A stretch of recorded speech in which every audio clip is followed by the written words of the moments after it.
আল্লাহর পথেই নাই। তো প্রিয় যুবক ভাইরা, আগে প্রথম কথা হচ্ছে আগে আপনি আল্লাহর দিকে ফিরে আসুন। দ্বিতীয় কথা হচ্ছে এরপরে আমাদের প্রয়োজন শারীরিক প্রস্তুতি। শারীরিক প্রস্তুতি যেমনটা বললাম যে কোনো অবস্থাতেই আলেম ওলামাদেরকে, দায়ীদেরকে, মুফতিদেরকে, মুহাদ্দিসদেরকে, মাদ্রাসার শিক্ষকদেরকে, খতিবদেরকে ভিতরে ঢুকতে দেওয়া যাবে না। কারণ আপনাদেরকে যদি ভিতরে নিয়ে যাওয়ার স্কোপ পায় তারা নতুন করে আবারও কেউ, তাহলে আর সুস্থ রাখবে না, ফিজিক্যালি আপনি ঠিক থাকতে পারবেন না।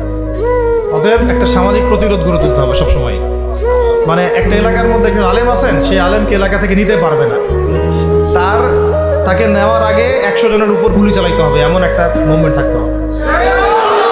প্রতিবাদ না করলে আপনি বান্দরবনে যান, বান্দরবনের পাহাড়ি এলাকায় গিয়ে কোন একটা পাহাড়ি লোককে উঠাই নিয়ে আসেন, দেখি কত বড় সাহস আছে।